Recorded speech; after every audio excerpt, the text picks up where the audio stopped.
മക്കളെ, അനഘം സാട്ടോ. നിങ്ങളെല്ലാവരും നിങ്ങളെ +1 പഠനം ആരംഭിച്ചു കഴിഞ്ഞിട്ടുണ്ടാവും അല്ലേ?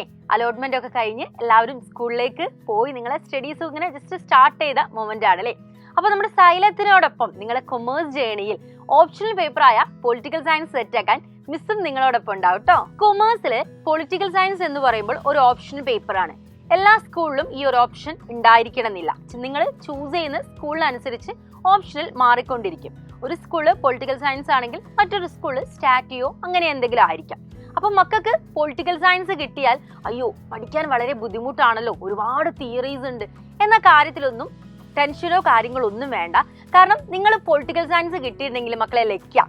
എന്താന്ന് വെച്ചിട്ടുണ്ടെങ്കിൽ ബാക്കി എല്ലാ സബ്ജക്റ്റും കുറച്ചൊക്കെ ഒരു മാത്സും കാര്യങ്ങളൊക്കെ വരുന്ന സമയത്ത് സുഖമായിട്ട് തിയറി ഒക്കെ പഠിച്ച് അടിപൊളിയായിട്ട് നമ്മൾ സൊസൈറ്റിയിൽ നടക്കുന്ന കാര്യങ്ങളൊക്കെ ഒന്ന് മനസ്സിലാക്കി പോയാൽ ഫുൾ മാർക്ക്, അതായത് A+ വാങ്ങാൻ പറ്റുന്ന ഒരു സബ്ജക്റ്റ് ആണ് നമ്മുടെ പൊളിറ്റിക്കൽ സയൻസ്. പൊളിറ്റിക്കൽ സയൻസ് പഠിക്കുന്ന സമയത്ത് ഏറ്റവും വലിയ സിമ്പിൾ ആയിട്ടുള്ള ഒരു സംഭവം എന്താന്ന് വെച്ചിട്ടുണ്ടെങ്കിൽ ഇതൊരു ഹിസ്റ്ററി പോലെ പഠിക്കണം.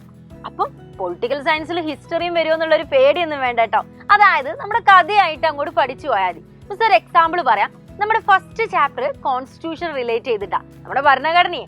അതില് നമ്മൾ പണ്ട് നടന്ന കാര്യങ്ങളൊക്കെ, എങ്ങനെ ഭരണഘടന വന്നു, അതിൽ ആരൊക്കെയാണ് ഉണ്ടാക്കിയത്, എന്തൊക്കെ കാര്യങ്ങൾ അതും അനുബന്ധിച്ച് നടന്നു എന്ന കാര്യങ്ങളൊക്കെ ഒരു കഥ പോലെ നിങ്ങൾക്ക് പഠിച്ചു പോവാം.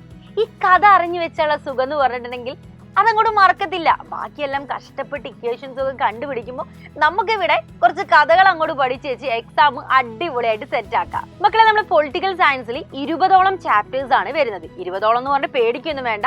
കോൺസ്റ്റിറ്റ്യൂഷൻ വൈ ആൻഡ് ഹൗ മുതൽ ഡെവലപ്മെന്റ് എന്ന് വരുന്നുള്ള പാഠങ്ങൾ വരും. അതായത് ഒരു 20 ചാപ്റ്റേഴ്സ് ഉണ്ട്. പക്ഷെ നിങ്ങൾ ഇതിലൊന്നും പേടിക്കേണ്ട.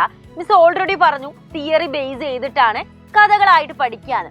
അപ്പൊ ഇവിടെ നമുക്ക് ഒരുപാട് ട്രിക്സും അതേപോലെ തന്നെ കോഡുകളൊക്കെ വെച്ച് നമുക്ക് പഠിച്ചെടുക്കാം. ഒരു എക്സാമ്പിൾ മിസ് പറഞ്ഞു തരാം. നമ്മള് പണ്ട് മുതലേ പഠിക്കുന്നതാണ് നമ്മുടെ ഫണ്ടമെന്റൽ റൈറ്റ്സ്, മൗലികാവകാശങ്ങളെ.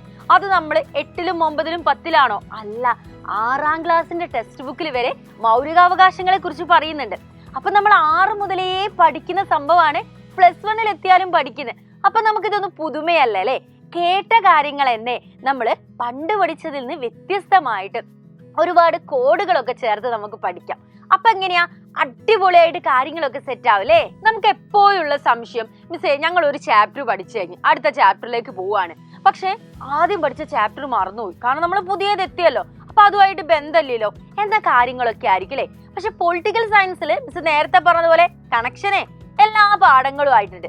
കോൺസ്റ്റിറ്റ്യൂഷൻ കഴിഞ്ഞിട്ടുണ്ടെങ്കിൽ നമ്മൾ അവകാശങ്ങള്, പിന്നെ ഇലക്ഷന് എല്ലാം അങ്ങോട്ട് പരസ്പരം ബന്ധപ്പെട്ട് കിടക്കുകയാണ്. അപ്പൊ ഈ കാര്യങ്ങളൊക്കെ നമ്മൾ കഥയിലൂടെ പഠിക്കുമ്പോൾ നമുക്ക് മനസ്സിലാവുകയും ചെയ്യും. ഓരോ പാഠങ്ങൾ കഴിഞ്ഞാൽ നമ്മൾ അതവിടെ ഇട്ടേച്ച് പോകുന്നില്ല. 2ാമത്തെ പാഠത്തിലേക്ക് ഓഫ് കോഴ്സ് നമ്മൾ പോകും. പക്ഷെ അതിനിടയിൽ ചില കാര്യങ്ങൾ നമുക്ക് ചെയ്യണം. എന്തൊക്കെയാണെന്നറിയോ? ഓരോ പാഠത്തിലെ PYQ നമ്മൾ സെറ്റ് ആക്കും. അതായത് പ്രീവിയസ് ഇയർ ക്വസ്റ്റ്യൻ പേപ്പറിലെ എല്ലാ കാര്യങ്ങളും നമ്മൾ പഠിക്കും. ആ ഒരു പാഠത്ത് നിന്ന് എല്ലാ വർഷവും ചോദിക്കുന്ന ഒബ്ജക്റ്റീവ് ക്വസ്റ്റ്യൻസ് 1 മാർക്കിനുള്ളത് അതും നമ്മൾ സെറ്റ് ആക്കും. ഓരോ പാഠങ്ങൾ കഴിയുമ്പോൾ നമ്മൾ എക്സാമും നടത്തും. അപ്പൊ ഈ എക്സാം ഒക്കെ നടത്തും എന്നുള്ളതിൽ സംശയിക്കേണ്ട. നമ്മൾ ആപ്പിൽ ഓൾറെഡി ക്ലാസ് തുടങ്ങിയിട്ടുണ്ട്. അവിടെ നമ്മൾ 2 ചാപ്റ്റേഴ്സും ഒക്കെ കഴിഞ്ഞ് അവിടെ നമ്മൾ എക്സാമും നടത്തിയിട്ടുണ്ട്. അപ്പൊ ഓരോ ചാപ്റ്റേഴ്സ് കഴിയുമ്പോൾ നമ്മൾ ഇത്രയും സ്റ്റേജിലൂടെ പോകുമ്പോൾ തന്നെ ഒരു ചാപ്റ്റർ ഫുൾ മനസ്സിലാക്കിയിട്ടാണ് നമ്മൾ 2nd ചാപ്റ്ററിലേക്ക് പോകുന്നത്. ആ ഒരു ബെനിഫിറ്റ് കൂടെ എന്റെ മക്കൾക്ക് ലഭിക്കുന്നുണ്ട്. മിസ് ഓൾറെഡി പറഞ്ഞല്ലോ ഓരോ ചാപ്റ്റർ കഴിയുമ്പോൾ നമ്മൾ എക്സാം നടത്തുന്നുള്ളത്. അത് നമ്മുടെ യുവ ബാച്ചിലാണ്. നമുക്ക് സൈലം എക്സ്ക്ലൂസീവ്ലി സ്റ്റാർട്ട് ചെയ്ത ബാച്ചാണ് യുവ ബാച്ച്. അതായത് നമ്മൾ ഓൾറെഡി യൂട്യൂബിൽ ക്ലാസ് കൊടുക്കുന്നുണ്ട്, അതിന്റെ കൂടെ ആപ്പിൽ കൂടെ ക്ലാസ് കൊടുക്കും. അവിടെ നമുക്ക് ഒരുപാട് എക്സ്ട്രാ ആയിട്ടുള്ള ഒരുപാട് കാര്യങ്ങൾ ലഭിക്കുന്നുണ്ട്. അപ്പൊ എന്തൊക്കെയാന്നുള്ളത് മിസ് നേരത്തെ പറഞ്ഞു. PYQ, ഓരോ ചാപ്റ്റർ കഴിയുമ്പോൾ എക്സാംസും, അങ്ങനെ ഒരുപാട് കാര്യങ്ങളുണ്ട്. അപ്പൊ നമ്മളെല്ലാവരും ഇവിടെ സെറ്റായി നിൽക്കുകയാണ്. അപ്പൊ എന്റെ മക്കളും എല്ലാവരും സെറ്റ് അല്ലേ? അപ്പൊ എല്ലാവരും എത്രയും പെട്ടെന്ന് തന്നെ അഡ്മിഷനും കാര്യങ്ങൾ എടുക്കുക. അപ്പൊ നമുക്ക് പൊളിറ്റിക്കൽ സയൻസ് നമുക്ക് സെറ്റ് ആക്കണം. അധികം ടൈമില്ല കേട്ടോ. അപ്പൊ നമുക്ക് എല്ലാവർക്കും നമ്മുടെ ലൈവിൽ കണ്ടുമുട്ടാം. So bye dears.